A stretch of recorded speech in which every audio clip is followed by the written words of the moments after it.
Welcome to the Media People Podcast. I'm your host, Victor Genova. To catch up on past episodes, go to soundcloud.com/mediapeoplepodcast and follow me on Twitter @VicGenova. Asking Corinne Copreni to name her favorite country is kind of a loaded question. Why, you ask? Well, have you ever been to 72 different countries? Hell, can you even name 72 different countries without using the internet? Corinne can, and she drove through 36 of them this past summer. That's right, I said drove. 33,497 kilometers from London to Mongolia, and then from Mongolia back to Belgium. She's the co-founder of Offtrax, a company that blends extreme tourism with charitable causes. When she isn't crossing continents in her Subaru XP Crosstech, she's pitching, closing, and executing industry-leading media creativity initiatives at Bell Media. Thanks, Corinne, for talking today. How are you? Pretty good. How are you? Not too bad. Let's go right to the beginning of it. You're not from Canada, are you?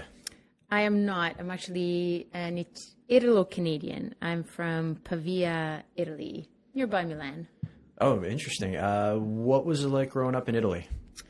It was interesting to grow up in a Canadian and Italian family at the same time.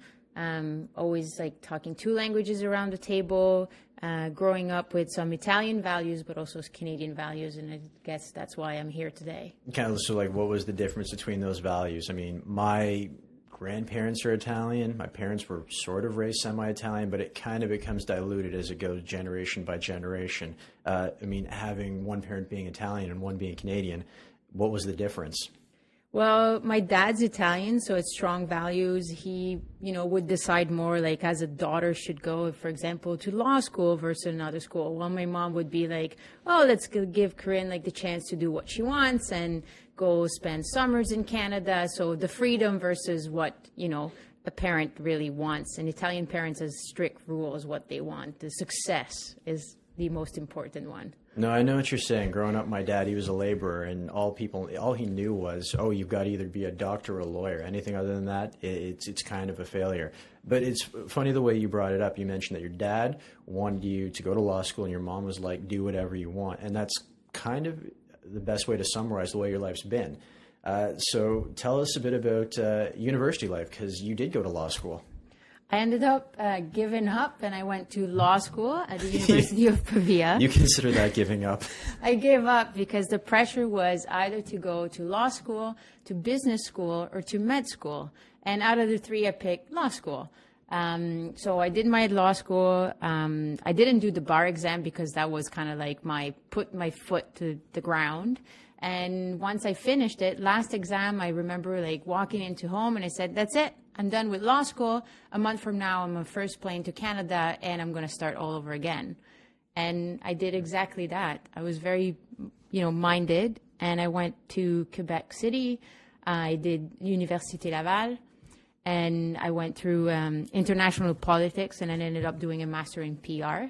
I had a goal in mind, which was to become an ambassador, and got kind of lost along the way, but, that was the initial goal.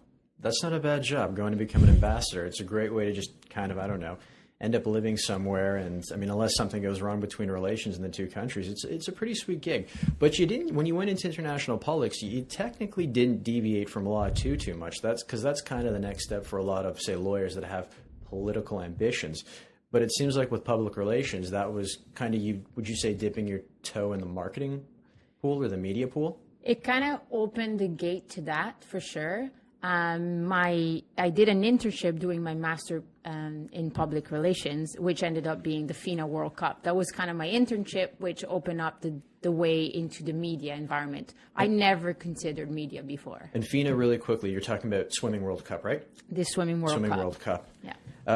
So what happened when you were working on FINA that kind of opened your eyes or opened the door to that?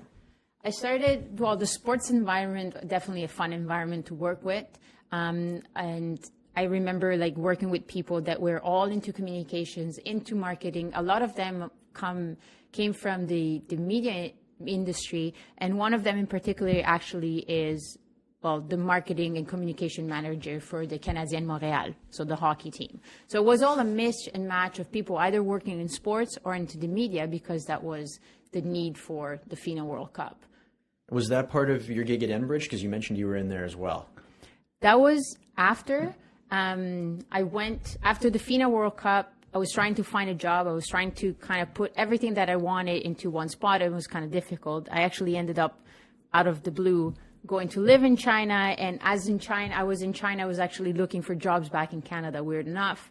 And there was a job opening in marketing for Enbridge in Edmonton. So I moved to Edmonton into marketing. So wait a minute, if we've got the whole map right. It started in Pavia, just outside of Milan. You ended up in Quebec City.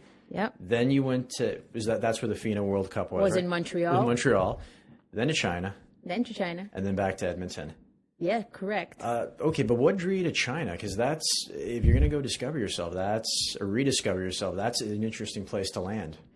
It was an interesting place to land. The job that I was doing was not interesting to me. I ended up teaching English, which is my third language, to Chinese kids. Yeah, you speak a lot of languages. Like how many, just as a segue, how many languages are you fluent in?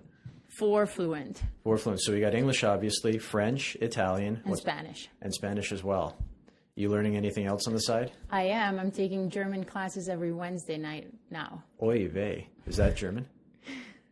I have no idea. Danke is. Danke is. My wife's half German, so I get that from her sometimes. Okay. So after China, you came back and you were at Edmonton working in Enbridge. And I mean, what it was like there. I imagine that marketing for, a gas company or a petroleum company, a lot different than, say, working on the FINA World Cup. It was absolutely different. I actually did learn how pipelines work, which, one thing's like, I had no idea. So I sat into the room control and kind of learned it all. It was really far from anything that I really wanted. Working with engineers, the way they do marketing is a very different way that, media does marketing. So it was really hard, but it was a strong learning curve, especially when you're trying to market such things as pipelines or gas or oil and things like that. So it was a good school, very hard. But it kind of opened the door to, where I am right now. After Enbridge, I got hired by a company in Quebec City that's called Creaform that does 3D scanning devices for companies like Enbridge, for pipelines, for cars, for everything like that. So I kind of stayed into the engineering world. And funny enough, they put me in a marketing and communication position. So they saw the potential of she can market these things, but she can talk and she can do PR to, other companies that we need her to. And they put me one time onto this. They wanted to basically start buying advertising for their own company. And the first magazine that I thought of was En Route magazine, which is the Air Canada magazine. So a lot of B2B, a lot of business people. I was kind of looking for the outlets for business people, not only engineer magazines, but also something else and a little bit different. So I ended up calling Spafax to buy some ads on the actual magazine. I ended up landing a job there. Okay. What was it like working at Spafax then? Because a lot of people, when they're thinking about media, they think of kind of the more popular forms. They're thinking of mainstream print, radio, TV, digital. But this is, when you mentioned En Route magazine, it's captivating, but it's very unique too. It's very niche and at the same time challenging. Working on print, first of all, is challenging as the deadline is always coming at you. There's no way we can go to print with white pages. No, that's half the fun though. When I was hawking TV, I used to really love saying to buyers and planners, hey, this hockey game's going to happen with or without you. You've got to get the creative to us. When I made the jump to digital, and we had a contract starting, or we had the campaign starting Monday, it'd be like, we'll get it to you Wednesday. I'm like, what do you mean Wednesday? We're already 2 days in. So you had to have loved that part. Well, you used to tell them that plane's going to fly off and you're not going to be on it. True that. And then after Spafax, where did you go from there? So from Spafax, the company moved me to Toronto. There was an opening in Toronto, which I was interested. And when I landed in Toronto, the team was very much different. It was a different game. I was more familiar with the Montreal, advertising landscape, the agencies and whatever. And it was a bit of a transition into the Toronto market. And so I started looking at jobs, more interested into see what was open. And I landed a job as actually a sales coordinator. So I kind of went down a notch, but at Astral Media, which originally was, the company that I always would have liked to work with because it was well known, well loved, especially in the Quebec market. Oh, in their heyday, they were the biggest thing in the Quebec market. I mean, that's where everyone wants to work in Quebec before they were scooped up by Bell. And yeah, that's where I got to know you when you were working at Estrel, because apart from being the sales coordinator and then the media creativity person, part of your job was to follow the sales reps around and say, you can't sell the website like that. What are you doing? That's not the way things go. Which I was kind of guilty of doing a number of times. Sorry about that. But anyways, when you made the jump after that to a media creativity executive, tell us a little bit about what that role's been like for you. It's a very interesting role. I think it matches the fact that I am a creative person. I do love the sales portion of it, the challenge of trying to selling something that the client might have not asked for, but once you show them, then they see the potential into it. There's many tweaks and many backs and forth, and it takes longer than sometimes than just selling brand, but that's the fun part. It is more of a marathon because you have to get in there, especially with doing integrations. Correct me if I'm wrong.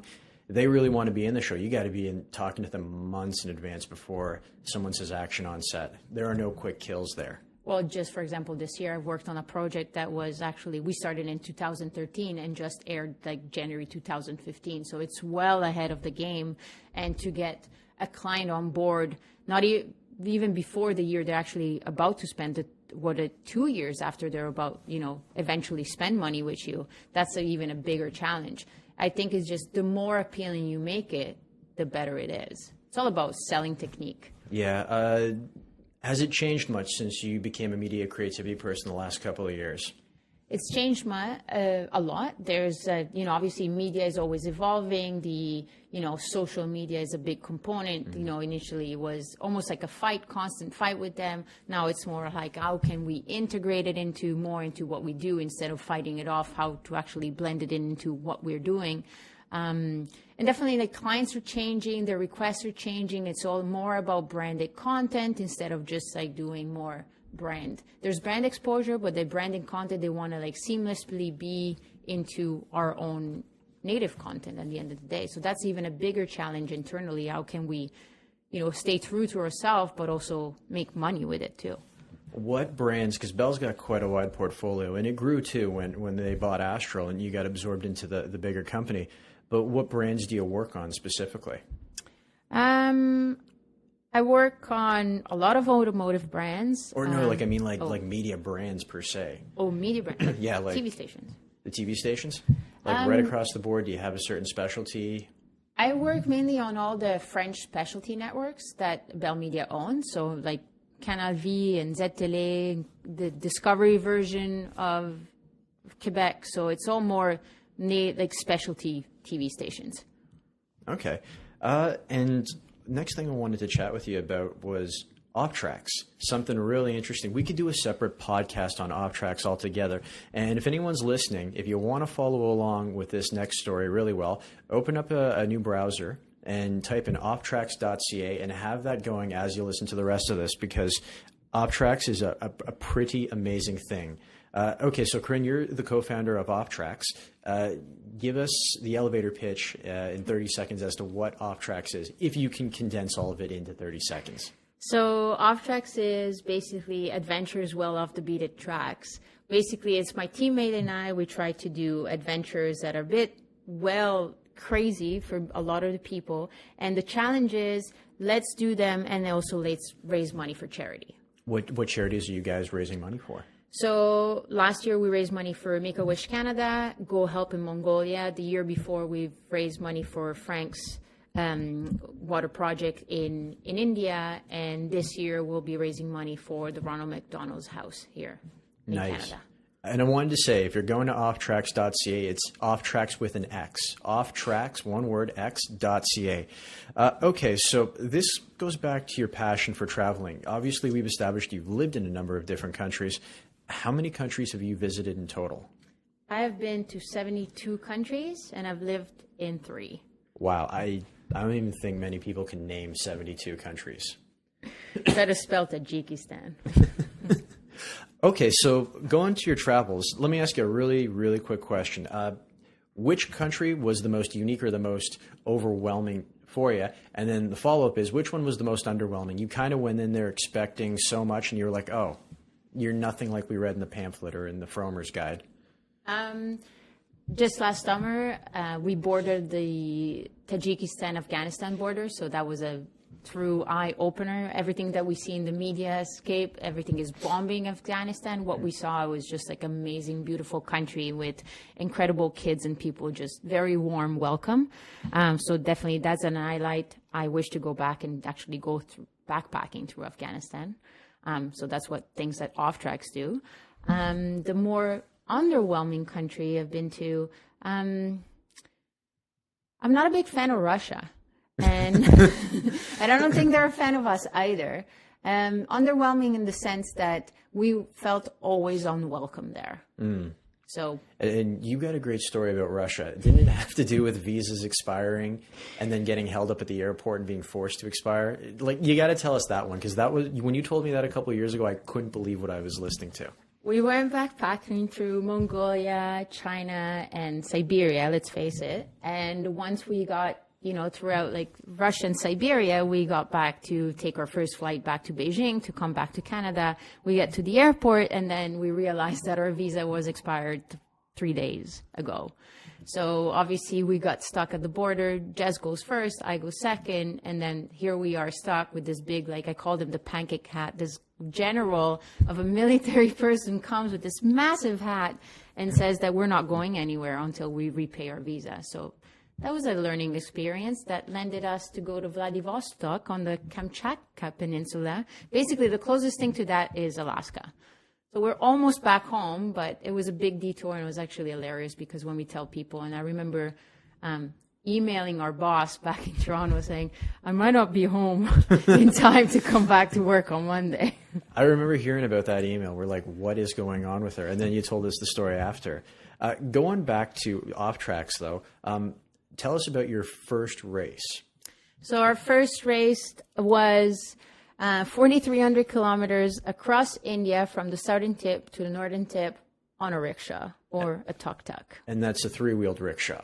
A three-wheeled rickshaw with, basically the horsepower of 2 cylinders. You're probably looking at a lawnmower engine. And the fact that it's three-wheeled, only one wheel in the front, that would actually be illegal in Canada because they would all have 4 tires or 4 wheels. Tell us about that. How did it go? We went well. We took 17 days to do it. We finished dead last.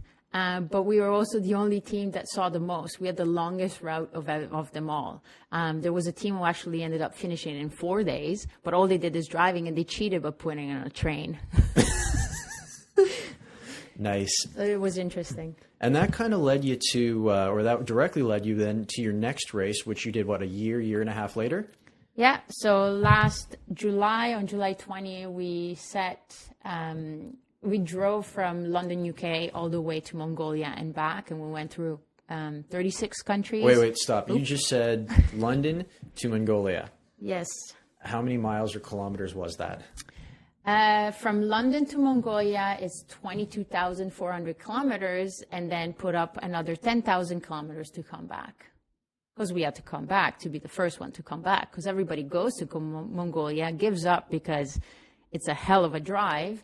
And instead, Jess and I decided that, challenge accepted. We're going to be the first women to drive back. To put the distance in perspective, because I'm still hanging on that, I think it's something like if you were to take a flight from London to New York, it would be like 3,500 miles. So that's like doing London to New York by car, 7 times, give or take? Technically, it's 1/3 of the planet to get there and another 1/3 of the planet to get back. Jeez. What kind of car were you doing that in? So we were doing it in a 1.6 liter Subaru XV, which is here a Subaru Crosstrek. Okay, so that's the next thing I wanted to jump into, because when you guys went and did this, I mean, that's quite an expense to undertake. You took 4 months off of work, but you did it the smart way. You leveraged your marketing talents and you went and you got sponsors. How many sponsors did you have for that? We ended up having 29 sponsors. The way we went at it is to look what was really needed. Of course, a car, camping gear, the Lorem GPS. We had a list of things we needed, the essentials, and then, we got a list of fun things that would be fun to have also. So wait, starting at the beginning there, you managed to get the car from Subaru. What was that conversation like? It was pretty interesting how I went at it. Jess was set on getting some of the sponsors, and I was dead. I was so decisive to get us a car because I didn't want to buy a car to then having the problem to sell it as well because it would have to stay in Europe. And so I tackled in every single car maker there is out there, not only here in Canada, but also in the UK because we were starting in the UK. So I used Facebook, LinkedIn, Twitter, you name it, like any social media came very handy because obviously I can't use my personal contacts. So it was more important for me to say, okay, let's do it on our own. Let's do it with my Gmail account, which kind of like sets, it's a bigger challenge. But ended up landing them. I sent an actual message through Facebook at Subaru UK and it kind of introduced to what we wanted to do and why we needed a car. And this guy, Ryan, who I'll never forget his name, he actually gave me the direct contact to the person at Subaru headquarters in Brussels. Wow. So, I mean, did you guys have to go in and fly over and do a formal pitch, or was this kind of all through Skype, phone, email? So the way all we did, I had an actual proposal that we tailored for different, brands that we were looking at. So it was really tailored and individual to them. Of course, we had what the idea was, what the rally is all about, who we are, etc. So the general idea of who we are, what we're doing, but we leverage opportunities, knowing what countries they were going, and we really tailored the opportunities for each brand. So whether it was a car, whether it was camping. So each of them felt like, okay, they're really talking to me and it's not a general pitch. And you named this car what? Bugzilla, because she was covered in bugs. So you came up with that name towards the latter part of the rally then? Yeah, I think it was in Georgia because it was covered. Georgia has a lot of insects and bugs and butterflies, you name it. So the car was just at one point got covered and it just came natural. So you went over to Brussels to pick up the car, drove it back to London and started there? Correct. So the steering wheel was still on the left-hand side, like we know? Yes. Okay. That was one of our requests, actually, because they asked us, do we want an automatic car? Do you want to ride? And they gave us all the options. The only option they give us is like the color of the car. And what color was the car? A white car. A white car. So did you go with the manual or the automatic? I'm going to ask that. I went with manual. There's no way I would have driven to Mongolia with an automatic car. Did you get diesel or petrol? It was petrol. And the reasoning behind petrol, which I know a lot of people would say, why the hell would you drive almost 34,000 kilometers on diesel, is because some of the countries that we went through either did not have diesel or would never serve diesel to foreigners. They wouldn't serve diesel to foreigners? No, it's because diesel is more precious because there's a lot of trucks and they keep it for their own nationals. Oh. Countries like Tajikistan, Uzbekistan, anything that ends in stan. Where did you find that fact out randomly, or did Subaru say this is why we think it's a bad idea to give you a diesel? Subaru had no idea of anything. Like, we basically told them this is what we're doing, this is the reasoning behind them. There was a lot of research.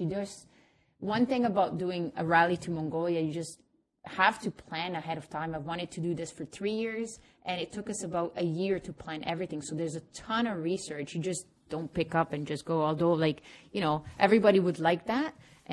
Borders will happen. So you kind of have to plan a lot of the stuff, especially visas. So actually, yeah, that was my next question. How many countries did you hit again, and how many of them required visas? So we hit 36 countries, and I believe we needed about 8 visas. Some of them were double entry, like Russia. Double entry visas that are extremely expensive.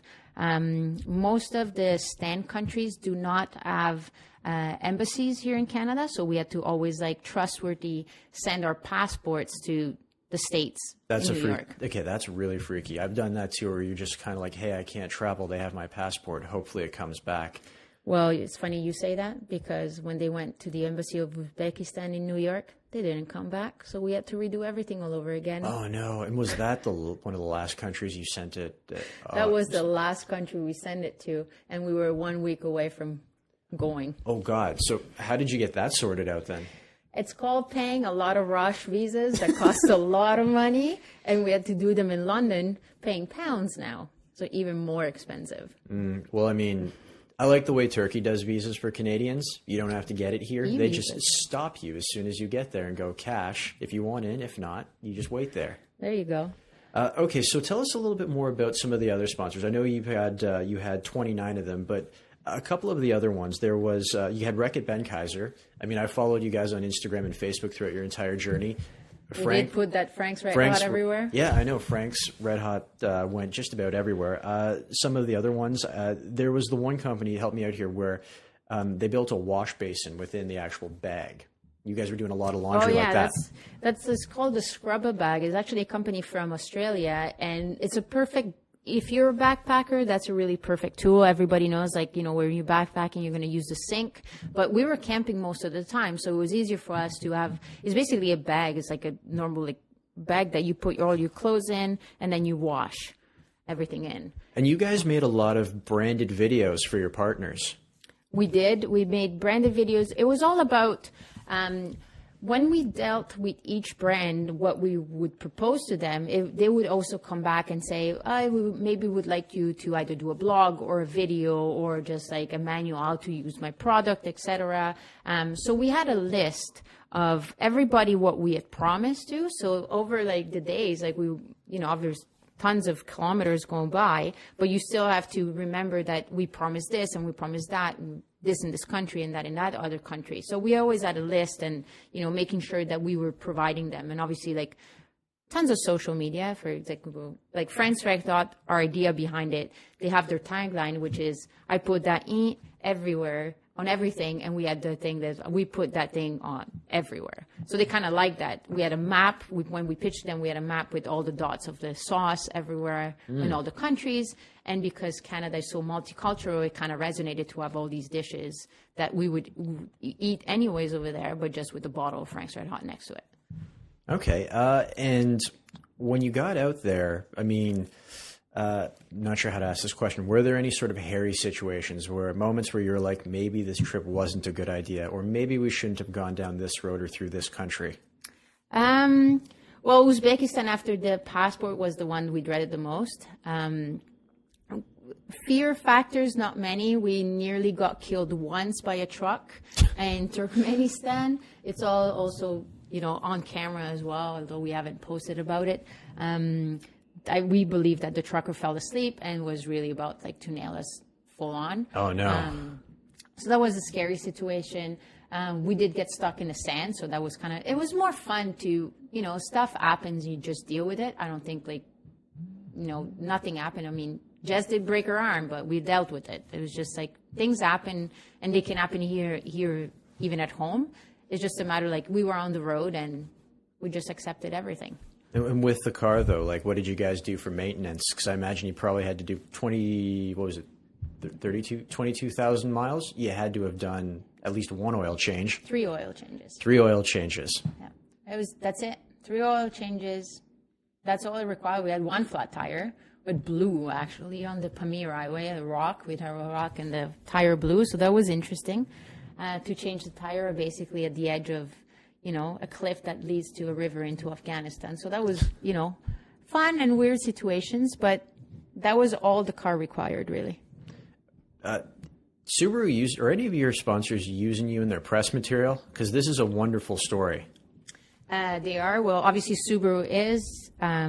We have made I think we made 15 headlines across the world on our trip. We're on different magazines across Europe. In May, there'll be a magazine here in Canada as well as the actual Subaru magazine that has the story. And we'll launch actually the next adventure that we're doing with them. There's 2 new ones, but I'm only going to give away one. Okay. You know what? Just between you and me, pretend no one listens to this podcast. Okay, you won't give it away. That's really about it for today. Thank you so much for this. Actually, one last question. I always like to close off the podcast with this. If you weren't in media, what would you be doing? I'd be an adventurer. Great answer. Anyways, hey, Corinne, thanks for stopping by. I appreciate it. Thanks, Victor. Thanks for listening to today's podcast, and be sure to catch up with other episodes at soundcloud.com/mediapeoplepodcast and follow me at Vic Genova on Twitter.